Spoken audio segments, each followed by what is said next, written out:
Vamos a hacer una oración para encomendarnos al Señor. Padre amado, agradecemos esta hermosa mañana la oportunidad que nos das de edificarnos en ti. Gracias por tu bendita palabra, Señor, porque a través de ella podemos conocerte más y saber cuál es tu propósito por el cual estamos aquí. Señor, queremos rogarte que tú guardes a los que aún están por llegar y los traigas con bien. Y sobre todo, Señor, que a través de tu Santo Espíritu hables a nuestros corazones con el propósito de seguirnos haciendo más a la semejanza de tu Hijo amado Jesucristo. En su bendito nombre te lo pedimos. Amén. Bien, pues hoy vamos a platicar, por ahí dejé mi Biblia en la negra.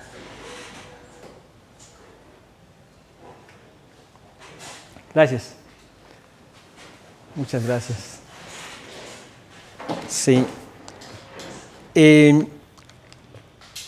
Ahí en Segunda de Reyes, en el capítulo 7, vemos una enseñanza que nos dejó el Señor acerca de un hermoso milagro que realizó el profeta Eliseo. Un gran milagro. Todos los milagros que realizó fueron sorprendentes. Hay quienes opinan que el hecho de que Elías iba a ser arrebatado y que Eliseo lo estaba siguiendo y no lo soltaba por nada, sino que quería estar en la escena, en el momento en que él fuera arrebatado, llegaban y le decían a Eliseo: tu Señor va a ser arrebatado, va a ser quitado de ti. Y dice: sí, callen, yo ya lo sé. Y estas veces que le decían, les decía: sí, callen, yo ya lo sé. Y tan lo sabía que no quería dejarlo ni a sol ni a sombra. Entonces llega el momento en que, dándose cuenta de esto, Elías le dijo a Eliseo: ¿qué quieres que yo haga por ti? Dice: yo quisiera recibir 7 veces el poder del Espíritu que tienes tú. Entonces dice: bueno, estás pidiendo algo muy grande. Si me ves cuando sea llevado, te será concedido. Y entonces él ve cuando es arrebatado y hay quienes piensan que realizó 7 veces más de milagros que Elías, al menos de los que se nos mencionan en la Biblia. El punto aquí en realidad es que él quería ese poder de Dios y estaba consciente de que era Dios quien iba a hablar a través de su vida. Y era Dios por medio de su Espíritu que iba a realizar cada uno de los milagros. Él quería esa plenitud del Espíritu. Y algo que vamos desarrollando en nuestra vida como creyentes es eso precisamente. En la medida que vivimos más en su comunión, leyendo su palabra, viviendo a lo que nos dice en su palabra, apartados del pecado, buscando cada vez más la santidad, lo hacemos porque queremos ese poder del Espíritu plenamente. ¿Para qué? Bueno, primero que nada lo queremos glorificar realizando el plan que Él diseñó para nosotros, pero lo queremos realizar bien, pleno. Por otro lado, también necesitamos para ese plan muchos aspectos que corregir de nuestra propia vida, personas que alcanzar, y para todo esto queremos esta libre comunicación con Dios, por medio de la cual podemos alcanzar los propósitos de Dios. Eliseo era muy consciente de esto. Cada vez que daba alguna profecía, él decía: palabra de Jehová, o Dios ha dicho, o Jehová me ha dicho que va a ocurrir esto y esto y esto. Entonces cada vez que él decía una cosa se cumplía. Pero él sabía perfectamente que no era un poder personal. No era su poder, era el poder de Dios. A través de él se gozaba por ser el vehículo por medio del cual Dios obraba. Se gozaba por eso. Pero él estaba muy consciente que era palabra de Dios. En esta escena que vamos a estudiar en este capítulo 7, es el sitio de Samaria, donde llega unas mujeres que esperan que el rey esté de acuerdo con el canibalismo y le dicen: rey, por favor, ayuda. Y le dice: ¿en qué te voy a ayudar? Estaba la ciudad sitiada, con hambre por todos lados, estaban angustiados por todos lados. Nada más faltaba que el ejército de Siria, de Ben-Hadad, entrara y los conquistara. Entonces le dice: ¿yo qué te puedo ayudar? ¿Ves la situación caótica en la que estamos? ¿En qué te puedo ayudar yo? Dime qué te pasa. pues mira que con una amiga acordamos a que cociéramos ahora a mi hijo, lo cocimos, lo comimos y que al día siguiente íbamos a cocer el de ella y ella no quiere dar a su hijo para que lo cosamos. Y entonces ahí él le echó la culpa de todo esto al profeta.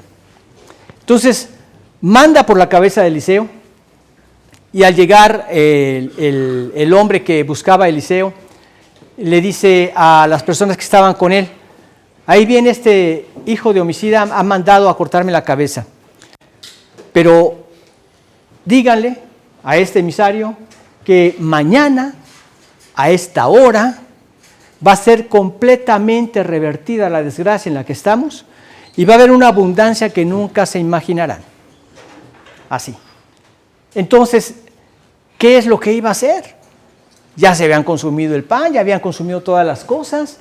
Y entonces, ¿qué es lo que esperarían que se llevara a cabo? Que Dios abriera el cielo y que cayera alimento, como lo hizo con el pueblo de Israel cuando estaban en el transcurso de la tierra, hacia la tierra prometida, que llegaran aves que estuvieran a la altura de ellos para matarlas y comer de ahí.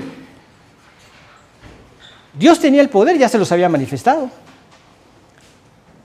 Y entonces este hombre dice: si Dios abriera las ventanas del cielo, ¿sería posible esto? O sea, prácticamente no le creía a Dios. Entonces, vemos cómo esto nos arroja algunas enseñanzas en cuanto a la experiencia que vivieron estos leprosos, porque no estamos muy lejos de vivir una experiencia similar en cuanto al caos en la que está viviendo la humanidad actualmente. Entonces, vamos a leer este capítulo 7 del libro de Segunda de Reyes, de los versículos del 1 al 11, si fueras tan amable, Edgar. Segunda de Reyes, ¿sí? 7, del 1 al 11. Dijo entonces Eliseo: oíd palabra de Jehová. Así dijo Jehová: mañana a estas horas valdrá el seah de flor de harina un siclo, y 2 seahs de cebada un siclo, a la puerta de Samaria. Y un príncipe sobre cuyo brazo el rey se apoyaba, respondió al varón de Dios y dijo: si Jehová hiciese ahora ventanas en el cielo, ¿sería esto así? Y él dijo: he aquí, tú lo verás con tus ojos, mas no comerás de ello. Había a la entrada de la puerta 4 hombres leprosos, los cuales dijeron el uno al otro: ¿para qué nos estamos aquí hasta que muramos? Si tratáramos de entrar en la ciudad, por el hambre que hay en la ciudad, moriremos en ella, y si nos quedamos aquí, también moriremos. Vamos pues ahora y pasemos al campamento de los sirios. Si ellos nos dieren la vida, viviremos, y si nos dieren la muerte, moriremos. Se levantaron pues al anochecer para ir al campamento de los sirios, y llegando a la entrada del campamento de los sirios, no había allí nadie, porque Jehová había hecho que en el campamento de los sirios se oyese estruendo de carros, ruido de caballos y estrépito de gran ejército. Y se dijeron unos a otros: he aquí, el rey de Israel ha tomado a sueldo contra nosotros a los reyes de los heteos y a los reyes de los egipcios, para que vengan contra nosotros. Y así se levantaron y huyeron al anochecer, abandonando sus tiendas, sus caballos, sus asnos y el campamento como estaban, y habían huido para salvar sus vidas. Cuando los leprosos llegaron a la entrada del campamento, entraron en una tienda y comieron y bebieron, y tomaron de allí plata y oro y vestidos, y fueron y lo escondieron, y vueltos entraron en otra tienda, y de allí también tomaron y fueron y lo escondieron. Luego se dijeron el uno al otro: no estamos haciendo bien, hoy es día de buena nueva y nosotros callamos, y si esperamos hasta el amanecer, nos alcanzará nuestra maldad. Vamos pues ahora, entremos y demos la nueva en la casa del rey. Vinieron pues y gritaron a los guardias de la puerta de la ciudad y les declararon diciendo: nosotros fuimos al campamento de los sirios, y he aquí que no había allí nadie, ni voz de hombre, sino caballos atados, asnos también atados, y el campamento intacto. Los porteros gritaron y lo anunciaron dentro, en el palacio del rey. Bien, pues esta es la historia de este gran milagro que Dios realizó. y que pues más adelante continúa la historia en que el rey dijo, no, nos han tendido una trampa, ellos saben que tenemos hambre, ellos han hecho esta apariencia para después agarrarnos y tomarnos vivos, y manda a que se investigue. Llegan y se dan cuenta que en todo el camino habían enseres de los que estaban huyendo del ejército de Siria, y que pues había sido tal como lo habían dicho los leprosos. Ahora, cuando se hacía una guerra, cada soldado era responsable de llevar suficiente alimento para la campaña que iban a realizar. En algunas ocasiones también llevaban algunos almacenamientos o personas que se dedicaban a transportar todo esto. Y todo con el propósito tampoco de fatigar a los soldados, pero había una gran abundancia porque era un ejército muy grande. Y finalmente, pues esto que ocurrió, realizó lo que Dios había dicho por medio del profeta. Aunque no lo van a ver ahorita en sus pantallas, pero al final del pasaje dice: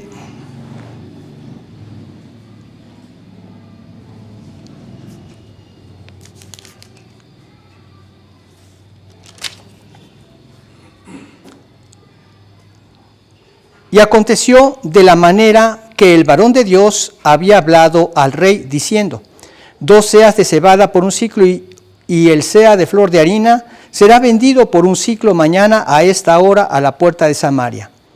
A lo cual aquel príncipe había respondido al varón de Dios diciendo: si Jehová hiciere ventanas en el cielo, ¿pudiera suceder esto? Y él dijo: he aquí, tú lo verás con tus ojos, mas no comerás de ello. Y le sucedió así, porque el pueblo le atropelló a la entrada y murió. Entonces aconteció todo lo que Dios había dicho por medio del varón de Dios. Entonces vemos que esta es una situación que Dios aprovechó para dar una gran lección y una sorprendente profecía del profeta Eliseo.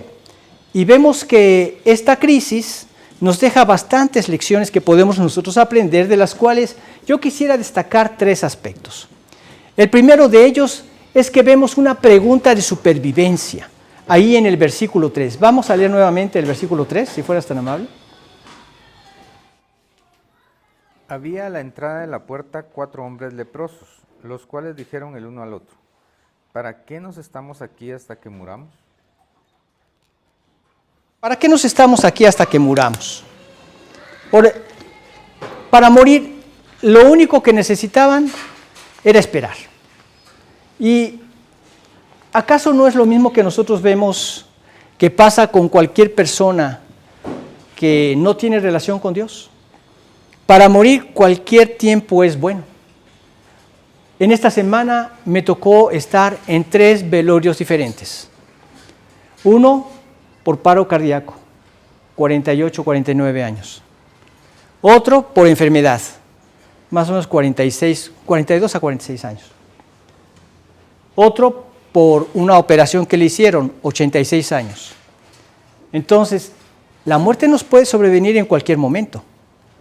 El punto es que la persona que no tiene relación con Dios, lo que le sucede con la muerte física es una prolongación hacia la muerte eterna. Bien dicen un dicho cristiano que es: el que nace una vez, morirá 2 veces. El que nace 2 veces, morirá una vez. ¿Sí se entiende? La muerte física y la muerte eterna le espera al que nada más nació una vez y no volvió a nacer de nuevo, como Dios lo dice en su palabra. Esto le espera a toda persona. Están prácticamente a la espera nada más de su muerte, sin ninguna esperanza, sin verdaderos alicientes en la vida. Ok, hacen diseños, hacen planes, hacen proyectos y todo eso para la vida aquí, la vida en la tierra. Pero ¿cuántas veces somos enfrentados ante la muerte? Dice en Eclesiastés 7:2, mejor es ir a la casa del luto que a la casa del banquete, porque aquello es el fin de todos los hombres, y el que vive lo pondrá en su corazón. O sea que cuando va uno a un velorio, lo pone en su corazón en el sentido de decir: ay, un día yo voy a estar ahí. Es decir, mi estuche mi cuerpo un día va a estar ahí. ¿Qué es lo que me espera después de ese evento? Entonces la gente es movida a buscar a Dios ante circunstancias como esas. El que vive lo pondrá en su corazón. Pero esta es una realidad. Venimos a esta vida y tenemos que tener claro que también hay vida y hay muerte, pero no nos gusta pensar en eso. Sin embargo, el hombre nada más está esperando a que le llegue el momento de la muerte. Vemos que si mueren en ese estado les espera la condenación eterna. Vamos a ver 2 versículos de Juan, capítulo 3. Uno es el versículo 18. Blanquita.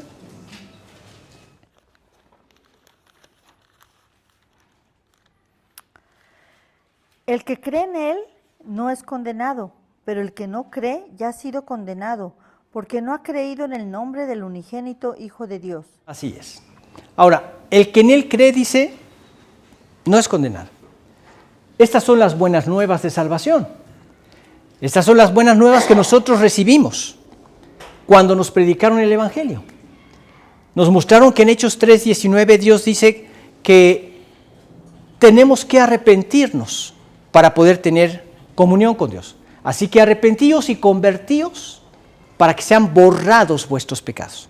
Este es el hecho que hace que la sangre de Cristo sea aplicada en nosotros y nos deje limpios de todo pecado, perfectos ante Dios. O sea, Cristo nos hace perfectos ante Dios, porque ante la presencia de Dios no puede haber nada menos que esa perfección. Para nosotros, por nosotros mismos es imposible. Pero es gracias al sacrificio de Cristo que Dios nos ve santos, sin mancha e irreprensibles, como dice en Colosenses 1, 21 y 22. Esto es las buenas nuevas de salvación. Entonces, aceptamos este regalo que Dios nos da en Cristo. Dice, aquí yo estoy a la puerta y llamo. Si alguno oye mi voz y abre la puerta, entraré a él. Esto se lo dijo a una iglesia apóstata. Prácticamente no había gente salva. Entonces lo estaba invitando a esa comunión con Dios, a ese abrirle el corazón a Cristo. Y el hecho cuando el hombre se arrepiente y se convierte, es cuando uno le está abriendo la puerta de su corazón a Jesús. Porque es ahí cuando nos limpia y puede entrar a morar con nosotros. Sin esa limpieza con su sangre de nuestros pecados, no podríamos contar con la presencia de Dios en nuestros corazones, imposible. Pero esa sangre nos hizo perfectos ante Dios. Y dice en la Escritura que esto es un acto que nosotros podemos tomar por fe. Es pues la fe, la certeza de lo que se espera, la convicción de lo que no se ve. Eso es fe.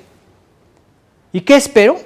Que esa sangre sea eficaz para limpiarme y quitar todo mi pecado y hacerme perfecto ante Dios. ¿Qué espero? Que gracias a esa sangre que me purifica y me hace perfecto ante Dios, ahora mora el Espíritu dentro de mí. ¿Y qué espero? Que ese Espíritu que ahora mora dentro de mí desarrolle su poder para transformarme y hacerme cada vez más como Él. Es el poder de Dios. Nosotros podemos examinar nuestras vidas y ver qué poder nuestro es el que nos cambió. Y te das cuenta que tu inclinación era otra completamente. Que tus inclinaciones se manifiestan en cualquier momento. Pero es ahí donde muero. Y cada vez que algo surge para querer levantar nuevamente mi carne o esas debilidades de mi carne, voy a Dios. Padre, yo estoy clavado en esa cruz. Quita este pecado de mi vida, dame victoria y guárdame en ti, porque yo no puedo esperar tus bendiciones a través de la vida de pecado. No quiero el pecado en mí. Y así Dios nos va llevando de victoria en victoria y todo esto va manifestando a Jesucristo. Créanlo, es efectivo, pero tenemos que pedirlo en esa fe. Tú ya moras en mí, Señor, yo lo he creído. Tu poder está en mí, yo lo he creído.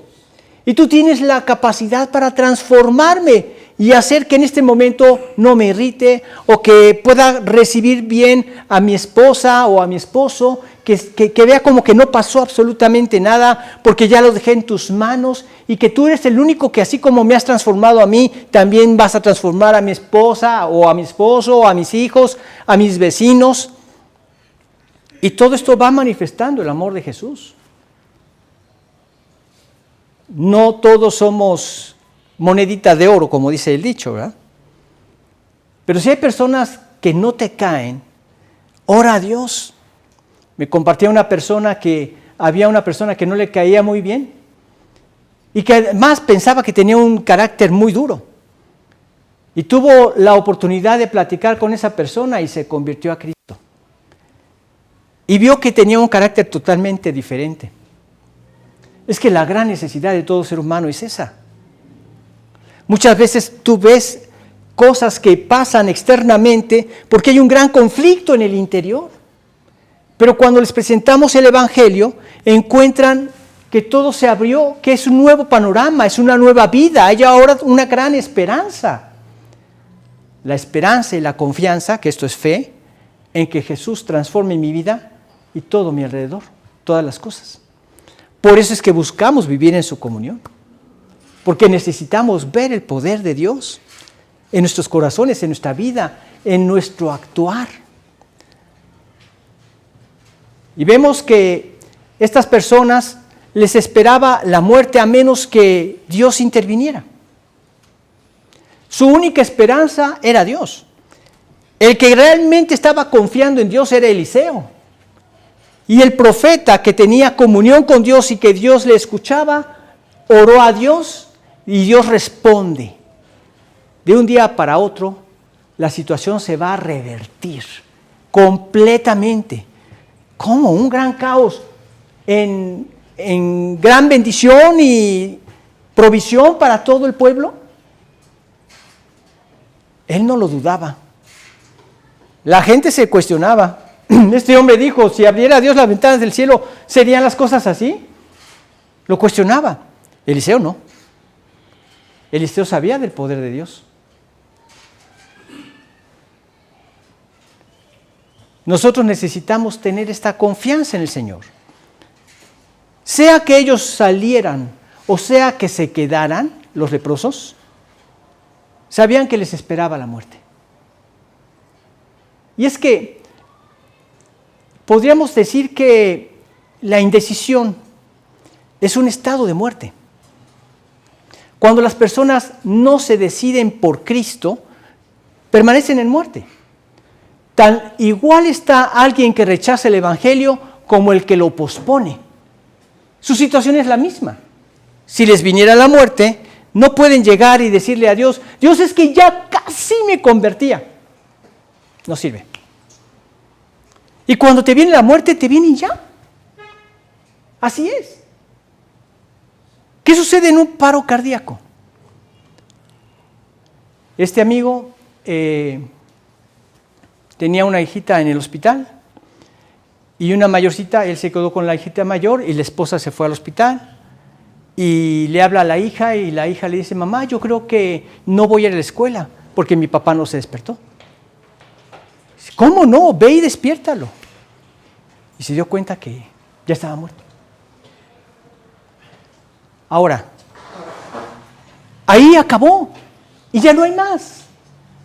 Este era un hombre de Dios, le servía de muchas maneras. Tenemos la plena convicción y seguridad de que este hombre partió a la gloria eterna. Está en el cielo. Qué hermoso poder partir así, porque te quedaste dormido y abriste tus ojos en la gloria. Si a mí me dieran a escoger, yo escogería una muerte así. A final de cuentas, el tiempo de Dios, pues nosotros a veces lo quisiéramos componer, ¿no? Muchas veces nosotros oramos y pedimos a Dios que nos dé la gracia de vivir para poder conocer a nuestros hijos, poder ayudarlos a vivir para el Señor, conocer a nuestros nietos. Esta es mi oración, que puedan ser salvos, ¿verdad? Yo le estoy pidiendo hasta para mis tataranietos, no precisamente con que yo viva para entonces, ¿verdad? Pero sí que cada generación tome su responsabilidad y lleven a cabo el evangelizar a sus hijos. Y así la cadena que continúe. Dios lo puede hacer.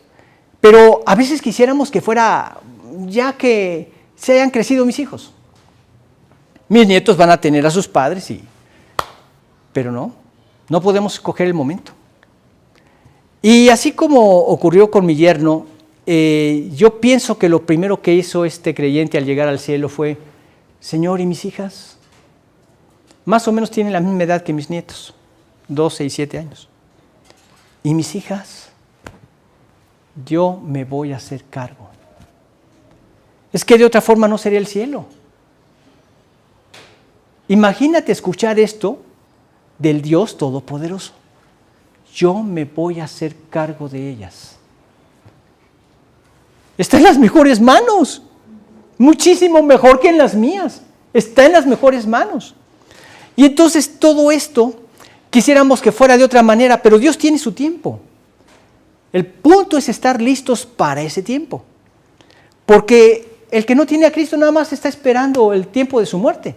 Dice el 3:36 de Juan.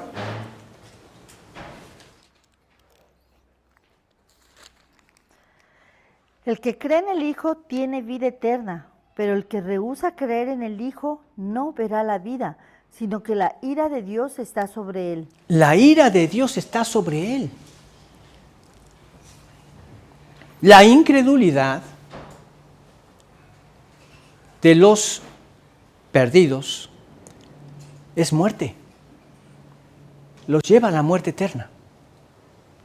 Entonces, ellos se encuentran ahí, los leprosos, y dicen, si nos metemos a la ciudad, no hay pan, nos vamos a morir de hambre. Si nos vamos con los sirios, es muy probable que nos den muerte. Quizá pensarán que ya estamos con el deseo de llegar a atacarlos o algo por el estilo, o simplemente nos ven en la condición en que estamos, leprosos, y van a decir, ¿para qué vienen estos a contaminar a nuestro ejército? ¿Verdad? Vuélenles la cabeza. Como quiera que sea, tenían que tomar una decisión. Y vemos que un sabio leproso dice, ¿para qué quedarnos aquí a morir? Y Dios clama a cada pecador, ¿por qué moriréis? ¿No es una pregunta sensata? Yo diría sumamente sensata. ¿Para qué quedarte a morir? ¿Para qué vivir por lo que aquí se queda? ¿Para qué gastar tu vida, tu energía, tu juventud o tu adultez o tu sabiduría en todo lo que aquí se queda? Porque partes ya, ahí acabó todo. Ya te viene el velorio, después te entierran y se acabó y la vida sigue. ¿Y tú? Ahí quedó. Nada trajiste y nada te llevaste. Entonces el punto de ellos era, aquí podemos morir y allá también podemos morir, pero aquí no hay ninguna esperanza de vida. Allá hay una esperanza de vida. ¿Para qué quedarnos aquí a morir? ¿Por qué moriréis? Dice el Señor. Clama el Señor. Vamos a leer en Ezequiel, Blanquita, Ezequiel capítulo 18, versículo 31.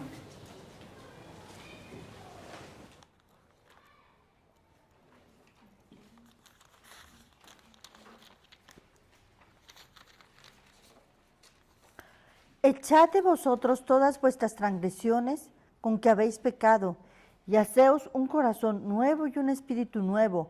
¿Por qué moriréis, casa de Israel? ¿Por qué moriréis? Quiten el pecado, échenlo de su corazón, arrepiéntanse y conviértanse. ¿Por qué van a morir? Dicho de otra manera, es el clamor de Dios a cada pecador, que es un alma eterna, que va a partir a una eternidad en el infierno o a una eternidad en el cielo, de acuerdo a la decisión que tome. ¿Por qué vas a morir? ¿Por qué escoges lo que es fatal? ¿Por qué no escoges lo que te salva?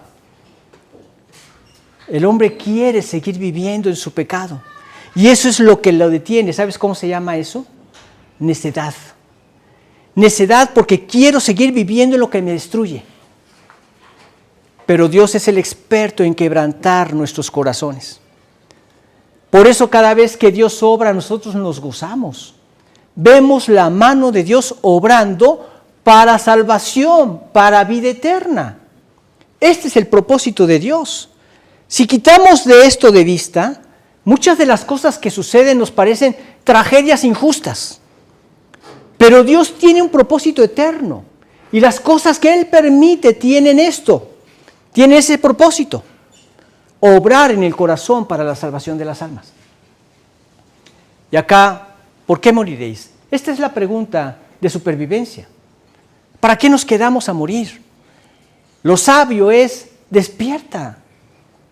Dios te ofrece la vida. A eso vino a darnos vida eterna.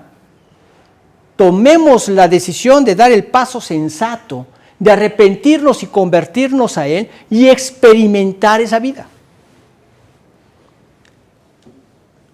La pregunta, ¿cuál es mi situación? Porque esto es importante, a veces no nos detenemos para analizarnos. ¿Cuál es mi situación? ¿Cómo estoy viviendo en lo personal? ¿Estoy experimentando esa vida? ¿Ese gozo en el Señor? ¿Cómo está mi situación matrimonial? ¿Estoy experimentando ese gozo en mi matrimonio? ¿Confiando en el Señor? No estoy diciendo esto solo para los matrimonios cristianos. Puede haber casos donde el esposo es salvo, la esposa no, o viceversa. La esposa es salva y el esposo no. Esto no está aquí en juego. Lo que Dios nos pide como esposos está claramente descrito en el capítulo 5 de Efesios.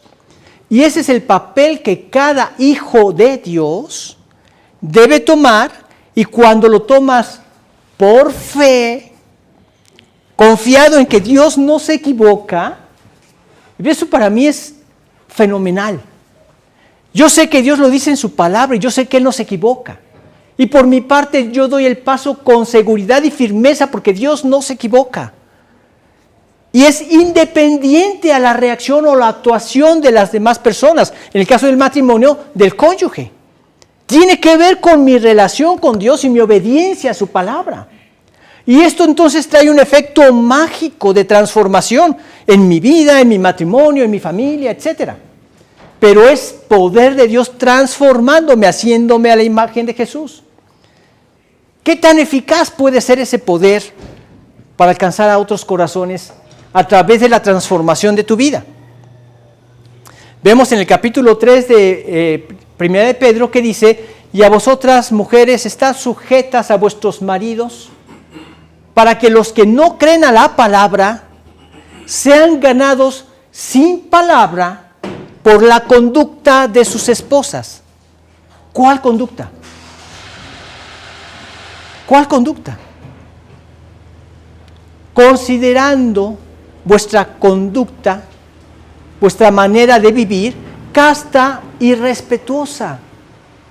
Vuestro atavío no es el externo, de peinados ostentosos, de vestidos, de adornos de oro y de vestidos lujosos, sino el interno, el del corazón, en el incorruptible ornato de un espíritu afable y apacible, que es de grande estima delante de Dios.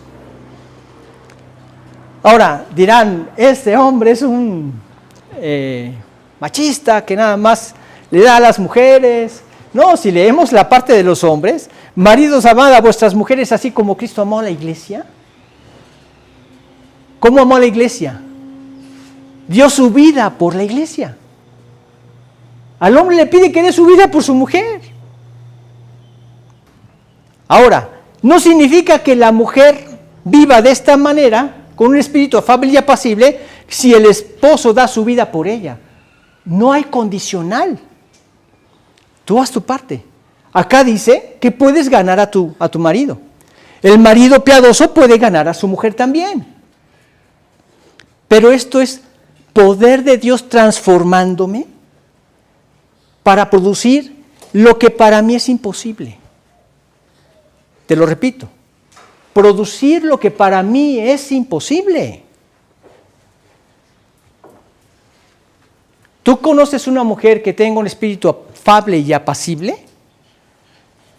Yo una vez quise investigar algún libro donde hablara cómo hacer que una mujer tenga un espíritu afable y apacible.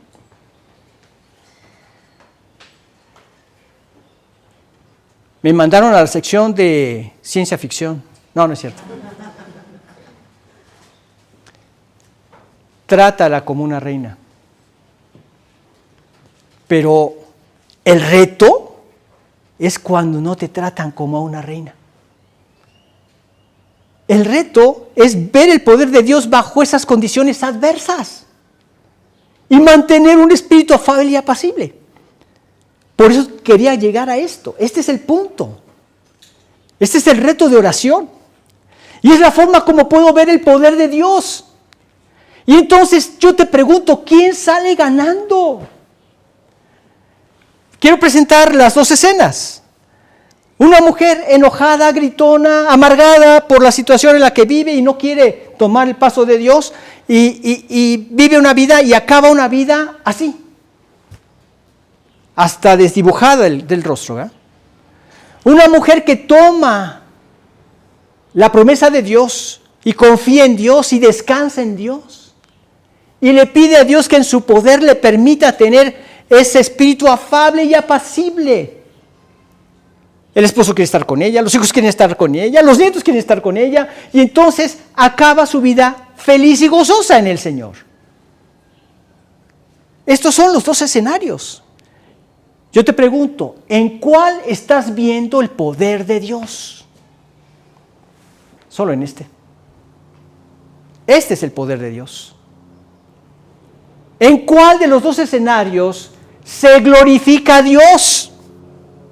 En este. La tía Coco de mi esposa es una persona adorable.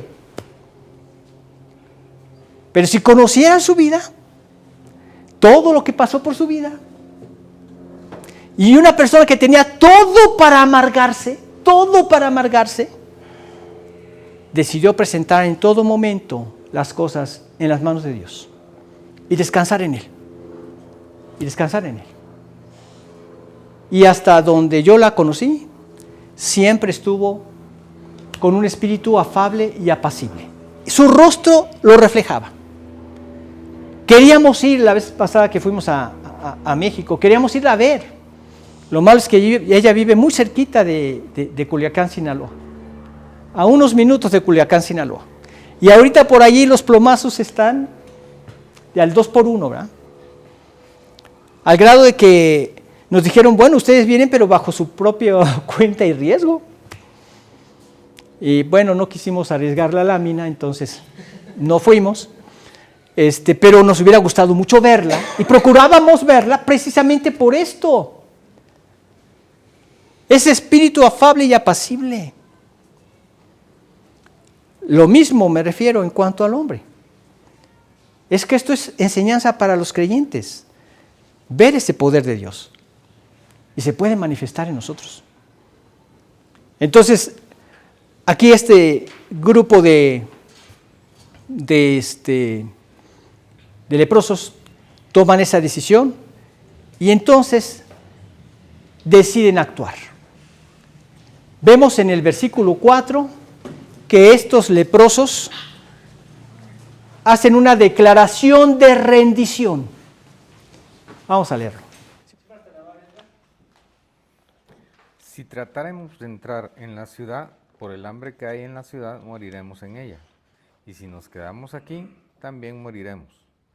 Vamos pues ahora y pasemos al campamento de los sirios. Si ellos nos dieren la vida, viviremos. Y si nos dieren la muerte, moriremos. Entonces ellos deciden actuar. ¿Y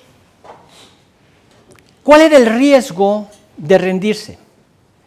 Si nos dieren la vida, viviremos, y si nos dieren la muerte, moriremos. ¿Cuál era el riesgo? El riesgo simplemente era padecer una muerte diferente. O morimos a manos del hambre, o morimos a manos de los sirios. Era una muerte diferente. ¿Y cuál era la esperanza de rendirse? La esperanza al rendirse es, si nos dieren la vida, viviremos. Aquí sí había una esperanza, allá no. Y entonces había una alternativa que podría resultar en beneficio para ellos. Y deciden rendirse.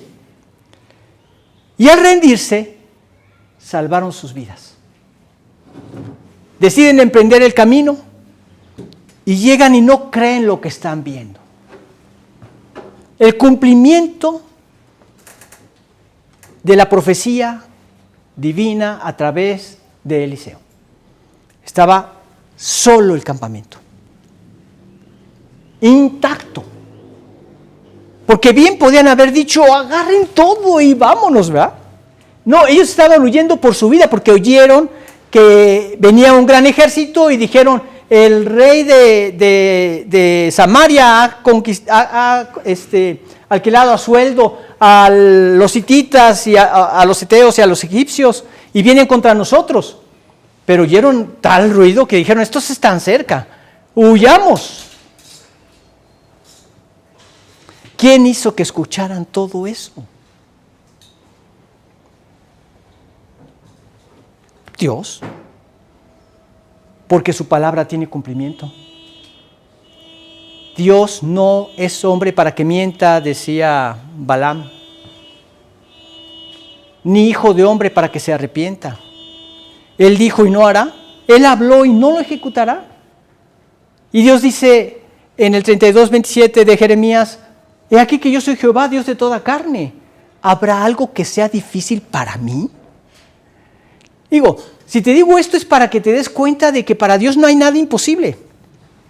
Que si tú te miras en un espejo y te ves todavía con ese espíritu amargo, le clames a Dios para que lo transforme. Y se vea el espíritu de Jesús, de paz, de gozo, apacible, que es de grande estima a los ojos de Dios. Que si hay algo que falta por ser transformado en tu vida, te des cuenta que este Dios lo puede transformar porque para Él nada hay imposible. Y entonces cada vez que veamos un milagro en la Biblia, nos refresque en el corazón la confianza en el Todopoderoso. Y comparemos esas circunstancias con las nuestras para darnos cuenta que para Él nada hay imposible. ¿Estás leyendo el Génesis? Pues te vas a dar cuenta a través de la creación. ¿Estás leyendo el Éxodo? Te vas a dar cuenta del poder de Dios a través de llevarlos por la tierra haciendo las aguas a un lado. Vemos esta parte de Eliseo, los milagros que realizó. De un día para otro va a ser cambiada completamente la situación. Aquí una señora dio a su hijo para cocerlo y se lo comieron. Están vendiendo por una fortuna una cabeza de un asno o el estiércol de las palomas. Mañana las cosas van a ser revertidas en completa abundancia. ¿Por qué? Porque nada hay imposible para Dios.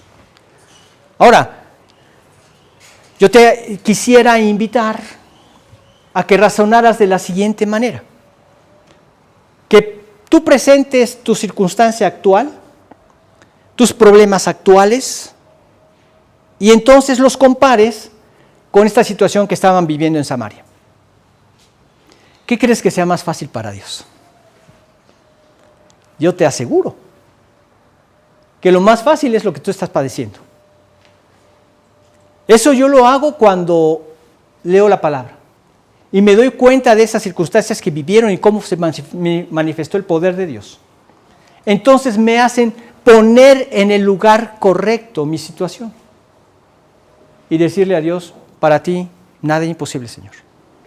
Aquí estoy yo, aquí está mi vida, aquí están los retos, te los presento. Espero la solución que más gloria traiga a tu nombre. Él se glorificó con todo esto. Él se glorificó. Como dice aquí en el versículo 4, ellos decidieron rendirse. Y al rendirse, vieron la salvación de sus vidas. ¿Qué es lo que necesitamos hacer nosotros? Lo mismo. Tú y yo necesitamos rendirnos a Cristo. A ese grado. Ellos llegaron sin saber si los iban a dar la vida o si los iban a matar. Imagínate cómo iban en sus corazones caminando hacia el campamento, con esa determinación. Vemos a Sadrach, Mesach y Abednego cuando finalmente el rey se enoja y les dice que adoren a su imagen, si no van a ser arrojados a un horno de fuego. Vamos a hacer la voluntad de Dios y Dios no quiere que honremos esas imágenes. ¿Qué Dios los puede librar de las llamas del horno? Nuestro Dios, y si no, de todos modos, esto es lo que hay que tener en cuenta. Ellos no fueron al horno de fuego, jaja, van a ver, mi Dios me va a salvar y hasta nos vamos a pasear, vamos a dar vueltas, va a aparecer el Señor y van a ver que nos va a librar. No sabían absolutamente nada.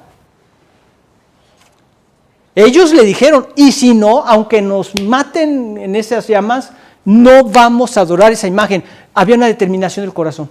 Aquí también había esa rendición. Y esa es la forma como tenemos que venir a Jesús.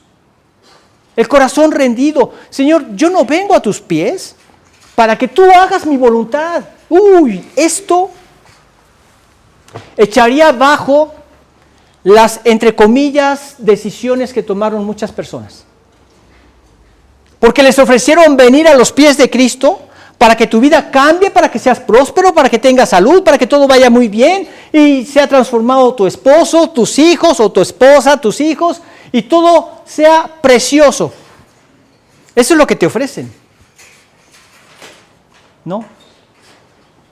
Es muere a ti mismo. ¿Y esto qué significa? Muere a tus proyectos, tus planes, tus propósitos en la vida. Los anhelos que tenías en tu corazón, lo que querías llevar a cabo, los planes que tenías para tu vida. Y ahora toma los de Dios, que se fundan en uno contigo. Mis planes son los tuyos, Señor. Y entonces, en esa forma, los va llevando a cabo, ante las circunstancias que vivimos. ¿Cuáles son sus planes? ¿Cuáles son sus propósitos? Que el mundo conozca la salvación en Cristo. Que la gente se convierta a Cristo. Pero que vean a Cristo en tu vida. Al Cristo al que se tienen que convertir. Que vean de lo que se trata, a lo que les estás hablando, de lo que es la conversión. A una vida en el poder de Dios. A una vida transformada por Dios. Y entonces vemos el efecto. Así llegaron, rendidos, y esa rendición les salvó la vida. Ríndete a Jesús. ¿Cuál es el riesgo? El riesgo para ellos era que podían tener una muerte diferente. ¿Cuál es el riesgo para nosotros? Tú mismo. El rendirse de la manera correcta. El riesgo es, te rindo todo, menos mis cuates, Señor. Nos conocemos desde chiquitos. Sí, yo sé que me invitan a los tragos y a la inmoralidad, pero los quiero mucho. Ríndele todo. Sí, Señor, te rindo todo. Ay, Señor, menos el Real. Ese sí, no me lo pierdo. Discúlpame si los domingos no llego al estudio, pero nada más va a ser cuando juegue el Real.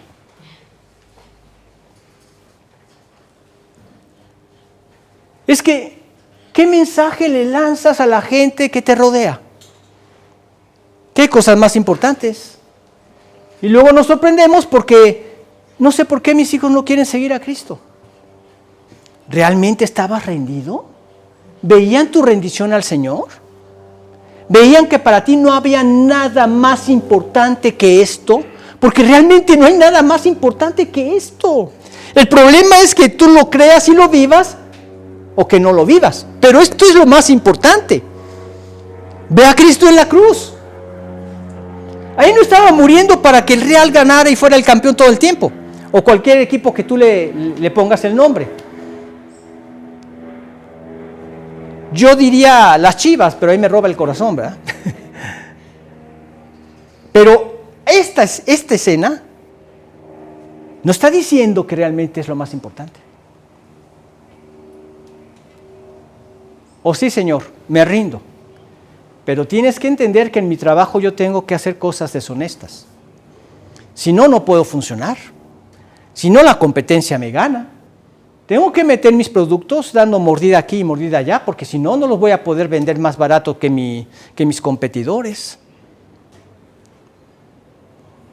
No podemos ver resultados así. Es una rendición total.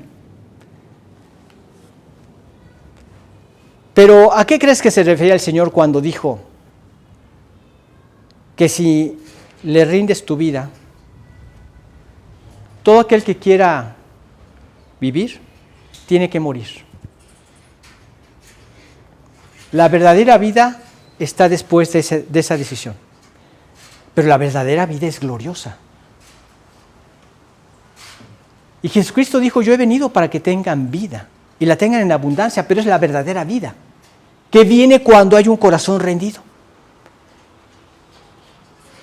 Ellos vieron abundancia, pero no quiero que ustedes crean que la condición de convertirnos es para ver esta abundancia. No, sino que entendamos que es la abundancia del regocijo y bendición de tu vida al vivir en esa comunión con el Señor. Los dos cuadros que les presenté hace un momento. Un espíritu afable y apacible, de gran estima ante los ojos, pero también de gran regocijo para la persona que lo vive. Esa es la vida abundante que tú experimentas. Tus hijos quieren estar contigo, tus nietos quieren estar contigo, tu cónyuge quiere estar contigo. Eres una persona adorable, con el propósito de poderles presentar el Evangelio. Ese es el propósito. Hay un propósito. Entonces, nuestras vidas rendidas a Cristo, ¿qué riesgo? Tú mismo. ¿Y cuál es la esperanza de rendirte? La vida eterna. Vida abundante y vida eterna. Esa es nuestra gloriosa esperanza. Estos hombres tomaron esa decisión y fue una decisión definida. Vayamos. ¿Ya? ¿Listos? ¿A morir? Sí, listos. Si nos matan, moriremos. Si nos dan la vida, viviremos. ¿Quieres leerlo nuevamente, el 4, Edgar? Si tratáramos de entrar en la ciudad, por el hambre que hay en la ciudad, moriremos en ella. Y si nos quedamos aquí, también moriremos. Vamos pues ahora y pasemos al campamento de los sirios. Si ellos nos dieren la vida, viviremos, y si nos dieren la muerte, moriremos. ¿La promesa cuál era? ¿Cuál es la promesa que Dios nos da? Si tú te rindes, salvarás tu vida. El que quiera salvar su vida, dice el versículo, ¿qué va a pasar? La perderá. Y todo el que pierda su vida, rendirse. Por causa de mí y del Evangelio, para vivir para Él. Este la salvará. Ellos rindieron su vida y la salvaron. Fue un acto de fe. El rendir nuestra vida es un acto de fe. Señor, todo lo que soy y tengo, aquí está rendido. Quiero darte el control de mi vida, de mi voluntad, todo, Señor. Ahora quiero vivir para ti, para tus planes, tus proyectos, tus anhelos. Y entonces en todo esto, sí, no te digo que dejes de trabajar, porque dice el Señor que el que no trabaja, que no coma. Pero en tu propio trabajo, estarás hablando con el jefe y el jefe te estará diciendo, oye, mira, quiero felicitarte porque veo que de todos los que están haciendo esta labor, la que tú hiciste fue la mejor. Así es que quiero felicitarte por esto. Sí, Señor, gracias. Pero quiero decirle que mi trabajo lo hago como para el Señor y no para los hombres. Y esto a partir del momento en que le rendí mi voluntad. Y el momento en que le rendí mi voluntad, Dios empezó a hablar de esta manera. ¿No le gustaría a usted escuchar el Evangelio para entender de lo que se trata? Oye, es que nunca había escuchado esto. Y estamos haciendo la obra del Señor. Por eso nos dejó el Señor aquí. Tú estás en las condiciones en que estás, con las personas que estás, los contactos que tienes, porque el propósito de Dios es ese, alcanzarlos para Cristo. Entonces el punto es la promesa que al rendirte salvarás tu vida. Pero es un acto de fe. No te detengas. Da ese paso. No te quedes en ese modo de muerte, en ese estado de muerte. Le llaman estado de confort, ¿verdad? Levántate y rinde tu voluntad al Señor. Finalmente vemos cómo ellos tienen un llamado a compartir la bendición encontrada. Vamos a leer los versículos del 9 al 11, si fueras tan amable, Edgar.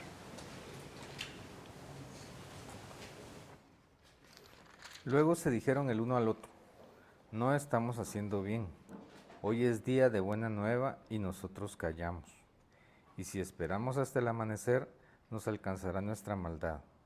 Vamos pues ahora y entremos y demos la nueva en la casa del rey.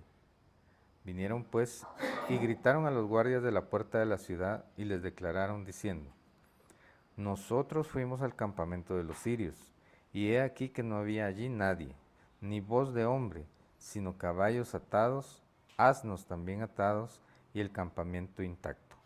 Los porteros gritaron y lo anunciaron dentro, en el palacio del rey.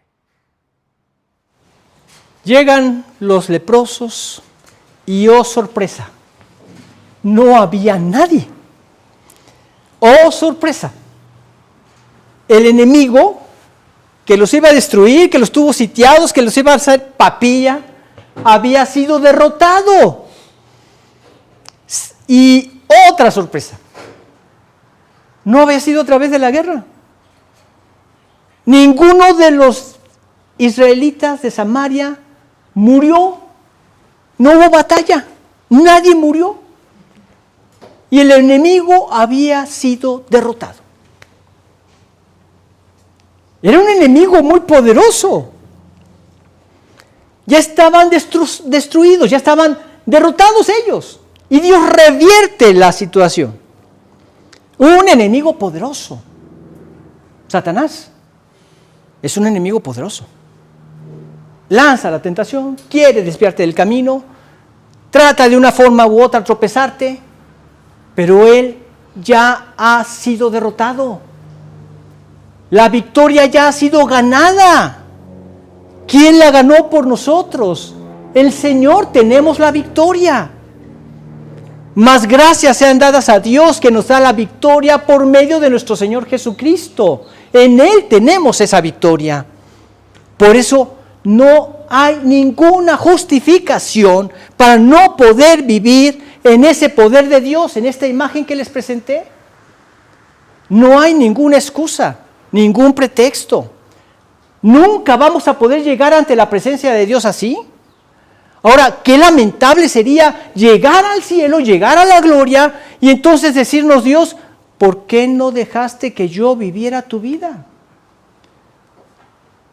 ¿Por qué no te rendiste? Mira lo que yo hubiera podido hacer si hubieras dado el paso y nos presentara otra película. Demasiado tarde. Ahorita es cuando necesitamos tomar en cuenta la palabra del Señor, los ejemplos que Dios nos ha dejado y poder disfrutar de esa victoria que Dios nos ha dado también sobre este enemigo, sobre Satanás. Entonces, estos leprosos lo que hicieron fue ir al campamento. Y ellos entraron, ¿y qué encontraron? Encontraron vida. Ahí dijeron: si nos dan la vida, viviremos; si nos dan la muerte, moriremos. ¿Y qué fue lo que encontraron? Encontraron vida. Comida, plata, oro, vestidos. Todo eso lo encontraron ahí. Y prácticamente ellos lo vieron para ellos solos. Y empezaron a guardar y a guardar y a guardar. Y dijeron: no. Entonces se dieron cuenta de lo que estaban haciendo. Despertaron y dijeron, no, estamos haciendo mal. Esta es una gran bendición, vean, campamento lleno. Nos va a sorprender la mañana y no vamos a acabar. La bendición es muy grande. Necesitamos dar las buenas nuevas. Necesitamos compartir la bendición. Versículo 9, lo puedes volver a repetir.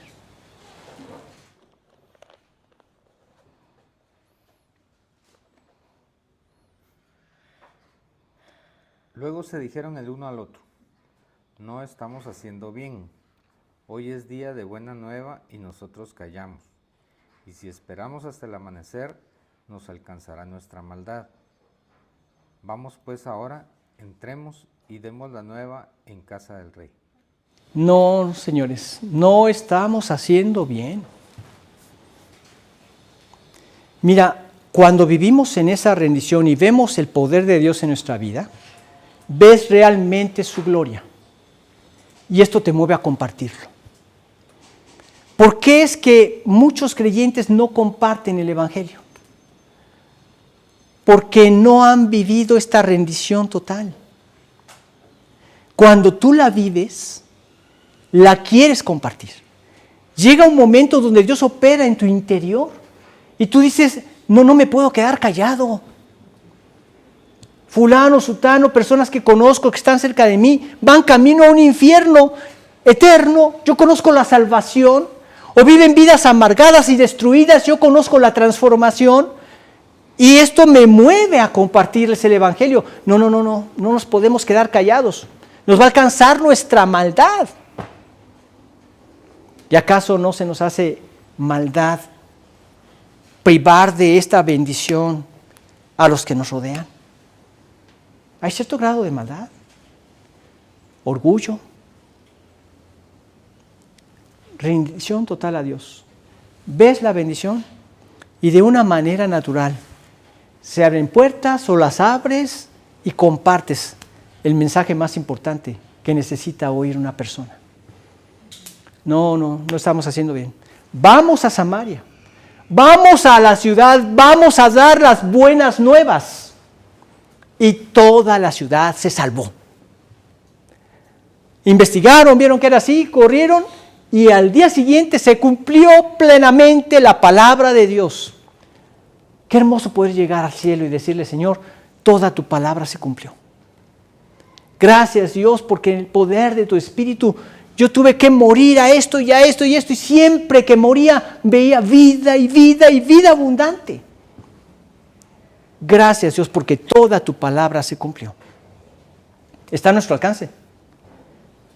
Es créele a Dios y da el paso. Rendición total. En la cruz ya fue alcanzada la salvación. La vida eterna está al alcance de todo aquel que confía en Jesús. Y si tú ya conoces a Jesús, no guardemos silencio. Las personas necesitan escucharlo. Un hombre llamado John Harper fue contratado para ser el pastor de la iglesia de Moody, y en ese camino iba cuando ocurre la tragedia del Titanic. Iba en ese viaje. Él, como pudo, se sostuvo ante las aguas heladas de una cosa flotante. Entre el ir y venir de las olas y del viento, se acerca un joven que estaba con un cinturón salvavidas, y este hombre le pregunta, ¿eres salvo? Si mueres, ¿sabes que te vas a ir al cielo? Y el otro le contesta, no, todavía no lo soy. Y le dice, cree en el Señor Jesucristo y serás salvo. Y por el mismo oleaje y el viento se separan. Y en esa lucha que estaban por sobrevivir, nuevamente vuelve a juntarlos el aire y las olas, y entonces el pastor le vuelve a preguntar, ¿ahora sí ya eres salvo? No, todavía no lo soy. Pues cree en el Señor Jesucristo y vas a ser salvo.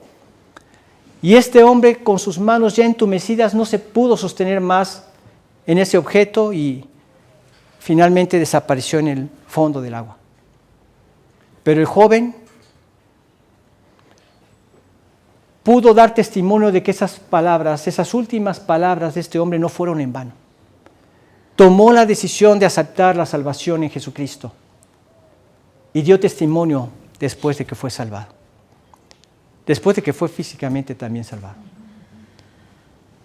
Cada oportunidad es una oportunidad preciosa que tenemos que aprovechar.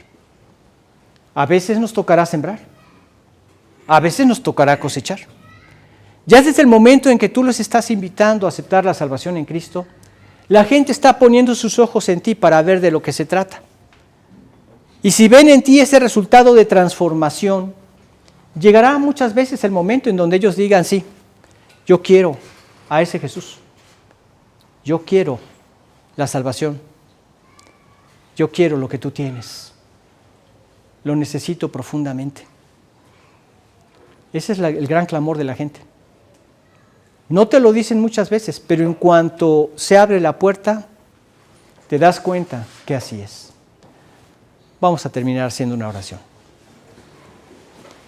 Padre amado, cuántas gracias te damos por esta lección que nos has dejado a través de la vida de estos hombres leprosos. Que a gran diferencia de ellos, pues ellos continuaron con su lepra. Nosotros hemos sido librados y limpiados completamente de todo pecado. Y así nos presentas, así somos presentados ante ti por la sangre de tu Hijo amado. Gracias, Padre, por haber logrado en nosotros una limpieza completa y una salvación completa.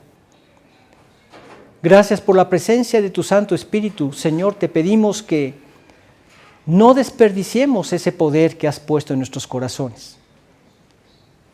Que lo pongamos en práctica para ver el fruto de tu Espíritu, el resultado de tu Espíritu en nuestras vidas, transformándonos y haciéndonos más como tú, Señor. Que nos podamos examinar a la luz de lo que vemos en tu bendita palabra, de cómo era Jesucristo, de cómo manifestó en todo momento y ante toda circunstancia el poder de tu amor. Que de esa manera lo anhelemos también en nuestros corazones. Gracias, Dios, por dejarnos bien descrito en tu palabra en qué consiste tu amor. Y gracias también porque tú nos pides que debemos dar ese paso de fe. Que el haber creído a ti es un paso de fe para vivir en esa fe. En esa confianza de que en el poder de tu Espíritu nos vas a hacer cada vez más como Cristo. Fortalécenos y guíanos, Señor. Que en ningún momento sea oscurecido este anhelo por nuestro orgullo, sino que sea únicamente para glorificarte a ti y ser eficaces en nuestro servicio. Te lo pedimos a través de Cristo Jesús. Amén.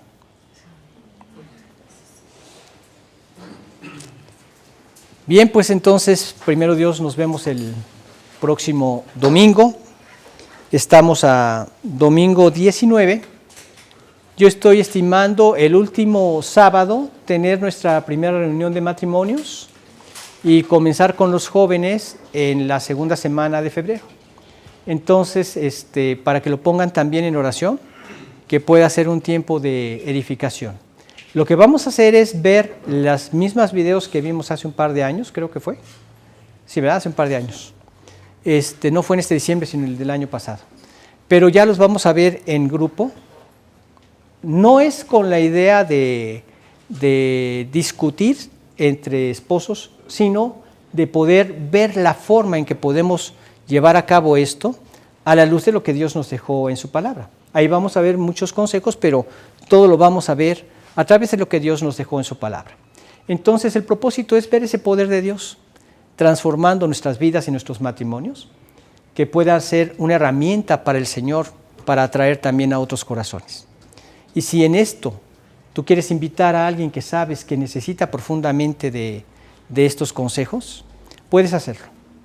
Entonces, tenemos cupo limitado, no más de 500 personas. No es cierto.